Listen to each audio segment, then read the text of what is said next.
Welcome back muli mga kaibigan sa bagong muling mga balita na ating mapapakinggan at mapapanood dito sa channel ng Bayan, ang Bayang Pinas. Dito, ating matutunghayan ang mga bagay na nangyayari sa ating bansa, partikular na umano sa loob na mismo ng gobyerno at lalong-lalo na dito sa kasalukuyang administrasyon. Ngunit bago ang lahat, kung bago ka pa lamang sa ating channel ay siguraduhin mong ikaw ay mag-subscribe, pindutin ang notification bell at syempre piliin na rin ang all upang lagi kang maging updated sa mga balitang bago, totoo at walang bias. Syempre mga kaibigan at kung mga ating mga solid viewers naman dyan ay maraming salamat naman po sa inyong walang sawang pagsuporta. At huwag din pong kalimutang magpakita ng suporta sa ating channel sa pamamagitan ng pag-like at pag-share sa ating mga videos. At syempre mga kaibigan, kung meron ka naman pong hinaing at opinyon, ang ating comment section ay bukas para sa inyong mga opinyon at mga hinaing at kung ano po ang nais nyong sabihin sa ating mga gobyerno upang mabasa na ito. Heto na nga mga kaibigan, atin nang panoorin at pakinggan ang balitang ito.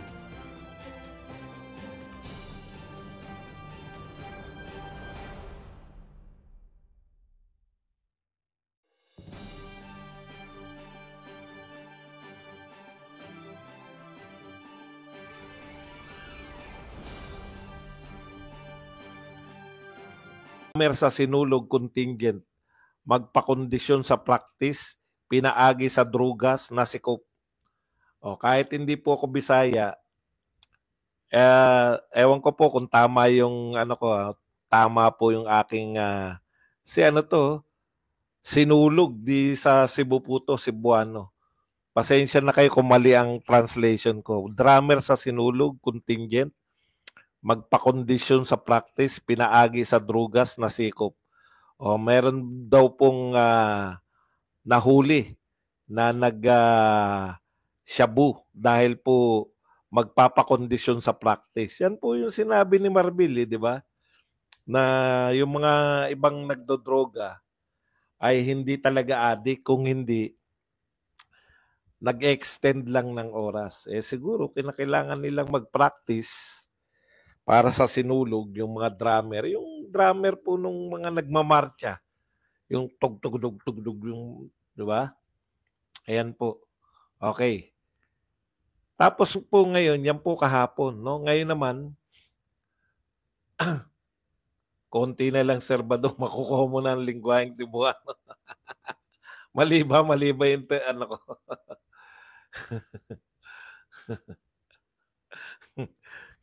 Dahil nagpa-practice po para sa sinulog, nagdroga, natiklo. Ayan. Ngayon naman po, eto naman po, no? Asa na ba yun? Wala. Wala yata yung ngayon.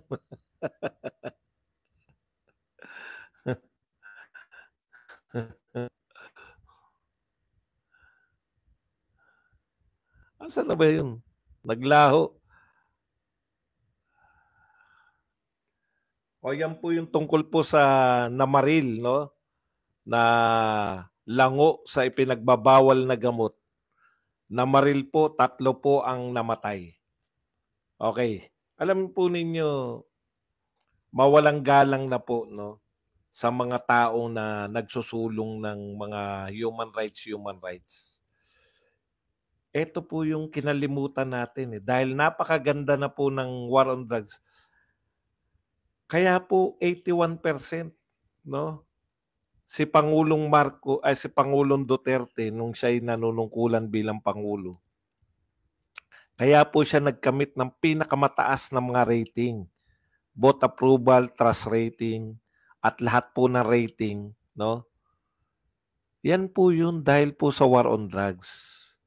Sa totoo lang po, ngayon nagbabalikan na po. Araw-araw po tayong may maririnig na mga wala naman tayong enforcement. Kasi yung deklarasyon po ng yung deklarasyon nila na bloodless war on drugs, hindi po totoo yan. Kung noong maraming napapatay, kasi ang pagmula na po sa Pangulo, lalakas po yung loob ng mga tao na unahan nyo kaysa kayong mabanatan, di ba? Kaya po nangyari yun. May mga aktual pong operasyon na inuunahan na talaga nila at nakita po natin tumahimik yung paligid. Ngayon po, partida pa po to ha. Partida pa po, marami pa po nagawa. Yung 6 years po ni Pangulong Duterte, marami pong mga pusher, yun nga, yung natumba, marami pong pusher yung nanlaban, marami pong mga addiksyonis yung nagbago, marami rin ang ito po, walang statistics. Pero ako naniniwala ko na sa loob ng 6 na taon na panunungkulan, nakikita nyo po yung mga addict, lahat may mga karamihan po ng mga addict, may mga edad na lahat. Ako po naniniwala na sa panahon ni Duterte, yung 6 na taon na nagkukondak ng war on drugs, wala pong naging addict, no? Mga kapunta, pandalas po naririnig sa mga bayan. Ayan, kinakatay yung mga adik, wala kayong karapatan, papatayin kayo. Tapos hindi ka adik nung panahon ni Pinoy. Mag-a-adik ka ba sa panahon ni Duterte? Kaya yung 6 na taon na yan, ang laki pong puhunan ni BBM yan. Walang bagong adik nung panahon ni Duterte. Tapos mamanahin mo na lang yun. Ayun nga lang. Dahil nga dun sa tinatawag nating bloodless kuno na drug war, ang dami po talaga nahuhuli. Kita nyo po, real talk po ha. Panay po huli-huli. Ang kaibahan po ngayon, kayo na po kung sensible pa po ba to. Panay po huli. Iniiwan. Isa lang ang driver. Bulto-bulto. Tone-toneladang droga. Ang nagdadala lang po isang driver. Meron naman nahuli lang. Iniwan yung kargamento. Ngayon lang po ako nakakita na bilyon-bilyon ng halaga na walang mga uma-assiste. Wala lahat, no? Driver lang. Puta, kaya na natin yan. Kaya niya na i-deliver kahit saan. Mag-isa lang siya. Parang hindi po parang hindi po kapanipaniwala na hindi na samantalang nung panahon ni Duterte, talagang yung kahit po pinagtatanggol eh. Ngayon po tone-toneladang droga. Walang protection.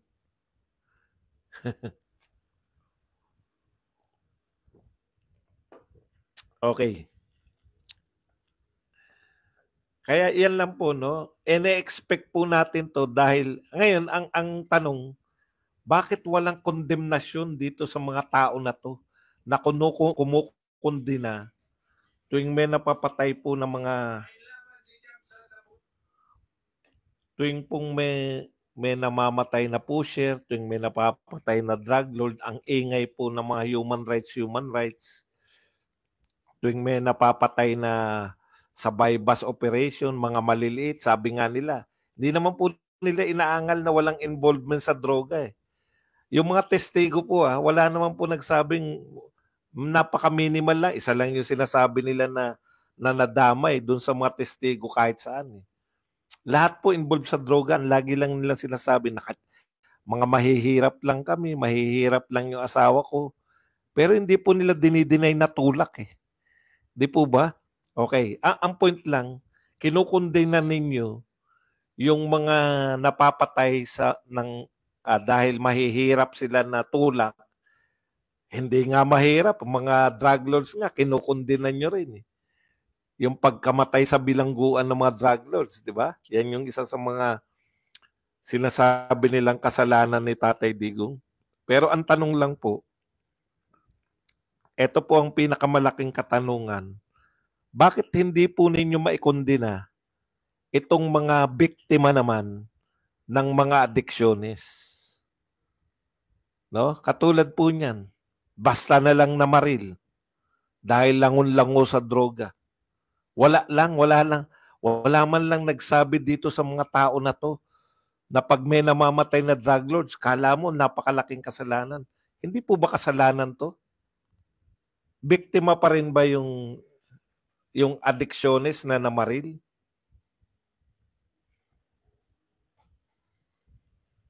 Pasensya na po kayo ha, hindi po muna ako magre-react sa ano.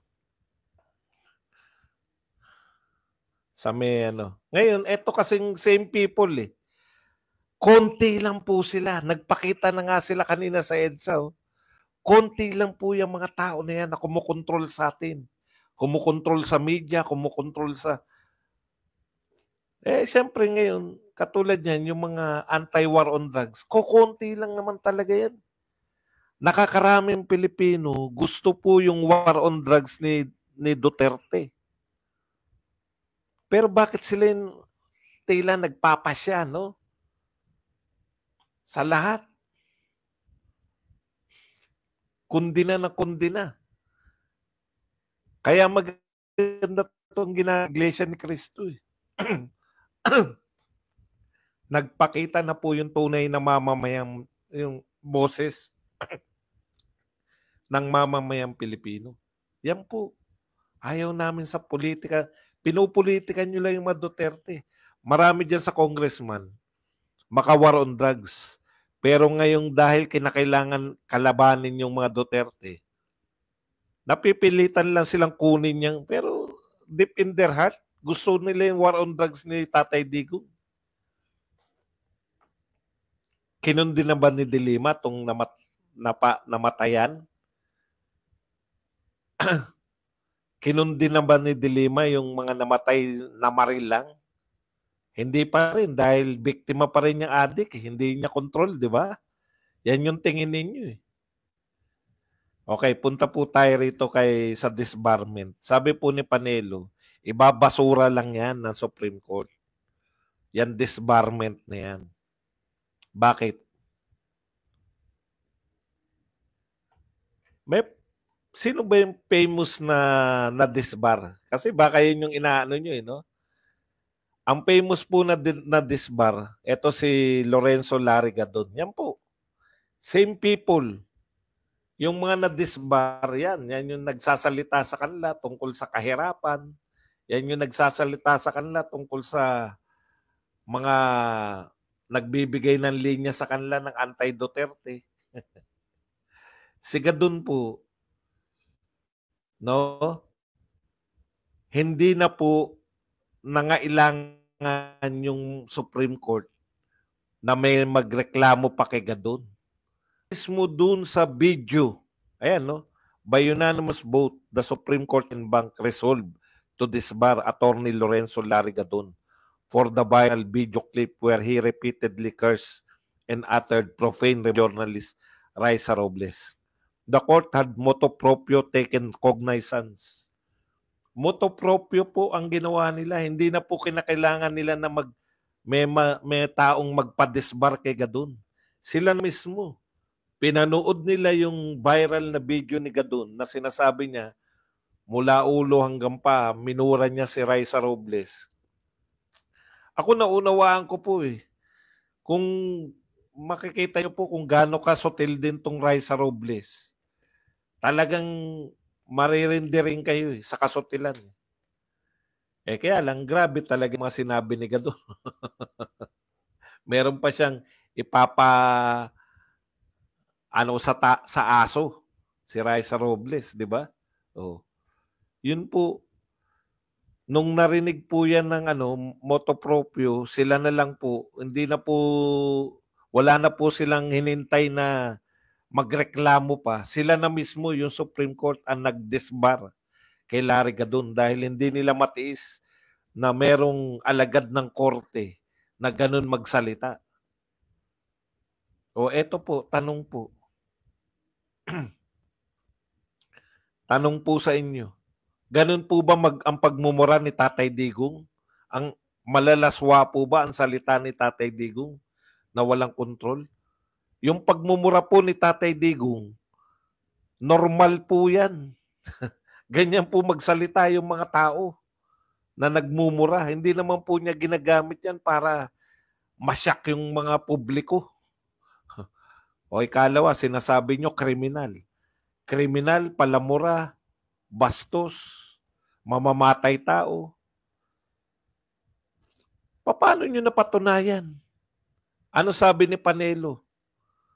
Mayroon na bang korte na nag-convict kay Pangulong Duterte? Para mo matawag na kriminal lang isang tao, kinakailangan convicted na siya.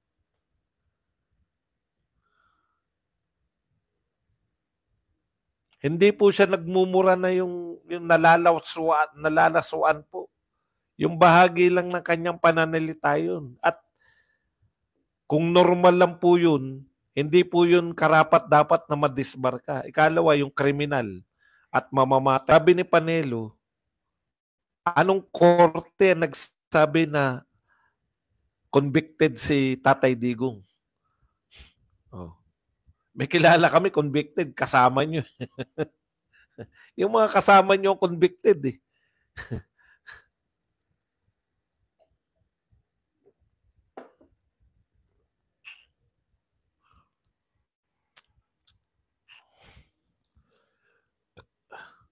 May diin yung pagmumura niya. Is either galit siya or parte na lang ng salita. Meron po mga taong ganun pero hindi po kabastos-bastos. O yung kriminal naman, magsampa kayo na reklamo kasi. Diyan ako nagtataka eh. No? EJK victims, pamilya ng EJK victims, nagsampa na reklamong disbarment. Ba't kaya hindi kayo magsampa na reklamo sa pagiging EJK kuno ninyo? EJK kamo kayo. Biktima kayo. Di yun ang isampa nyo. Imelda Sanggalang, thank you very much sa 10 Canadian dollars. Okay. Dito po tayo kasi mabigat po to eh. Kasi tinitignan, marami pong umaayon na abogado kay JPE. Oh, alam niyo na yung alam mo yon yung dahil JPE parang pag kinote mo na si JPE, okay ka na. Si JPE po, Juan Ponce Enrile, no? Na pag kinote mo yung sinabi niya, parang okay ka na dahil napakatalino sa batas eh. Alam nyo, eto po. Ito muna yung sinabi ni Pangulong Marcos. Marcos, Enrile right on INC rally, but Duterte impeachment timing is off. Yan po ang headline ng Inquirer, no? Timing lang yung mali, pero tama yung sinabi ni Enrile. Ano po ba yung sinabi ni Enrile? President Ferdinand Marcos Jr. agreed with Chief Presidential Legal Counsel Juan Ponce Enrile that the country would face a very detrimental precedent if the rule of law was not followed in the impeachment complaints against Vice President Sara Duterte. But he said that the timing of the move was very poor. Okay. So sinasabi niya na detrimental, very detrimental precedent, no? Siyempre, ano yan eh, termino ng batas. So tinignan ko kung ano meaning ng very detrimental precedent. A very detrimental precedent is an example that serves as a bad rule to follow in the future, no? Ayan, ito raw po ay masamang halimbawa na baka gayahin o tularan ng mga tao sa susunod, no? Kasi napakalaki ng rally.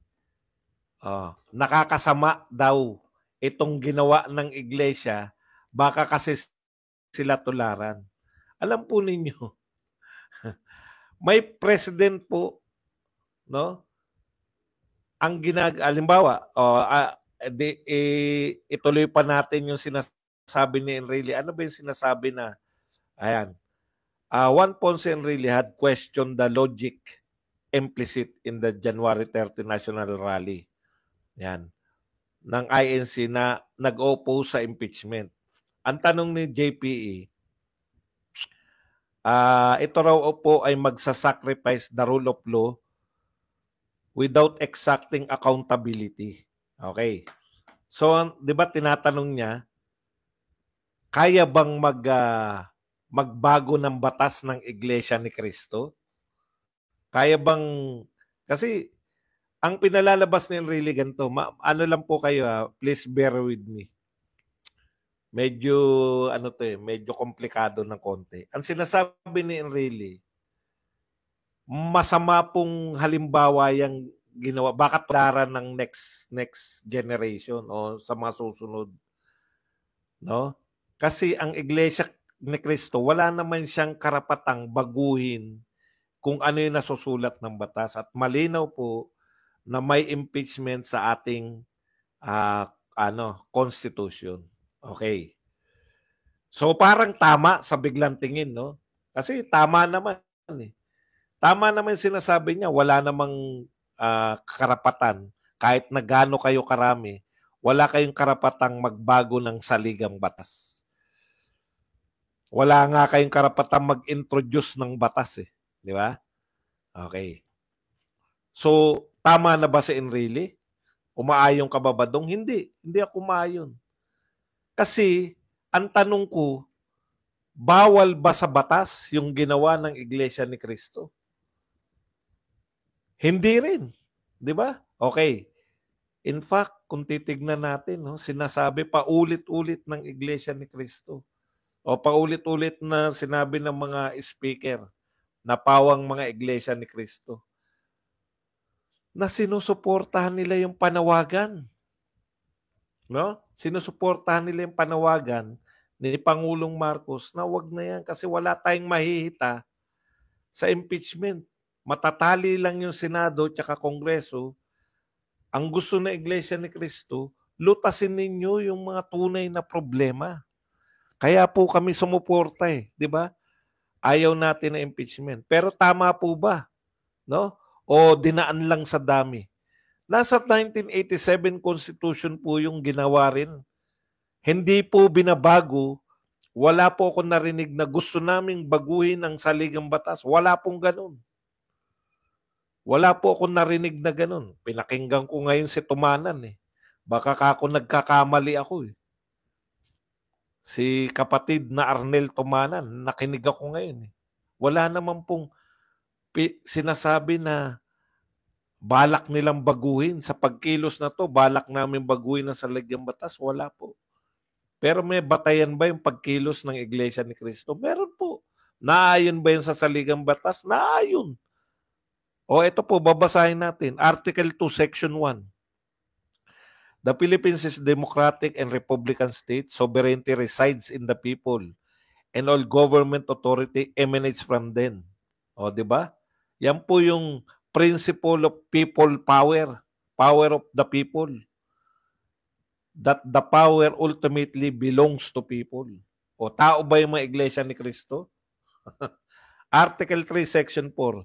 This guarantees the freedom of speech, expression, and the right of the people peaceably to assemble.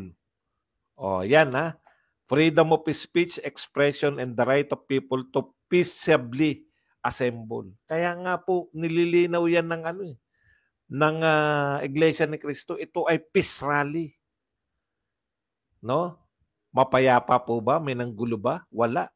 Wala po nanggulo. Mapayapa. O, tuloy natin. Hanggang doon lang ba yun? Hindi po.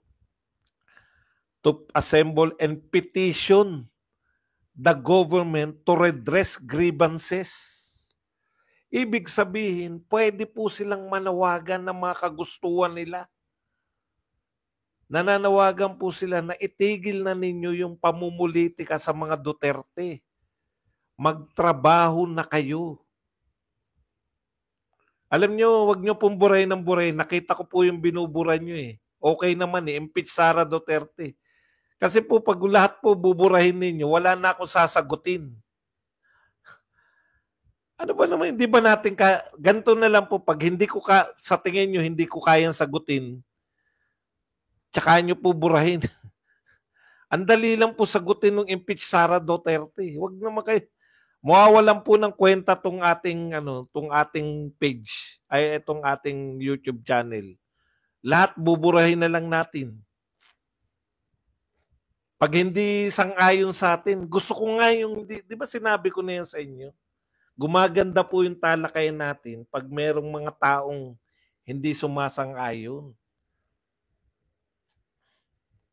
Eh di oo na lang tayo lahat. Pwede naman kayo magtalo-talo, di ba? Gumaganda nga.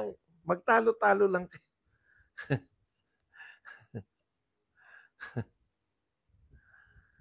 Banatan nyo na lang. Kasi parang sinasabi nyo na hindi natin kayang banatan yung mga sinasabi nila. Okay. Ito po. May freedom po yung mga tao. May freedom po yung mga tao na magsama-sama. Tapos, ipanawagan yung gusto nila. Ano po yung gusto ng iglesia? Tigilan nyo yung impeachment dahil lalo lang magkakagulo. O again, sino po may gustong magkagulo ang Pilipinas? Yun din kukunti na tao na yun. Alam nyo may mga tao, may mga grupo na tuwing nagkakagulo, doon sila umaangat eh. Doon sila dumadami. Kailan po ba dumami yung mga NPA? Kailan po ba dumami yung mga dilawan? Di po ba, pag may mga kaguluhan, yan yung mga gusto nilang nakakapag-organize yung mga dilawan na dyan sila nagparami. Kaya may purpose po yan, yung mga panggugulo na yan.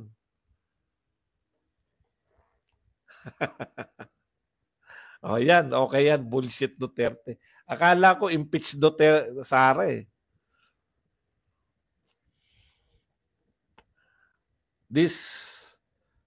Section 3, this section mandates the state to respect the role of independent people's organization to enable to pursue and protect their collective interests and aspiration through peaceful and lawful means. So yung ginawa po ng Iglesia ni Cristo at sinuportahan po ng mga Duterte supporters kasama po ng KOJC ni Pastor Kibuloy, no? Ito po ay naaayon po sa saligang batas. Ngayon, kung sumunod po yung pressure po yan eh. Siyempre, wala pong iglesia na magsabi na pinipressure namin yung gobyerno. Ako na po magsabi bilang political analyst. Lahat po na rally, pamimressure po sa mga tao. Sinasabi namin, ayaw namin ng impeachment. Ang ibig sabihin po nun,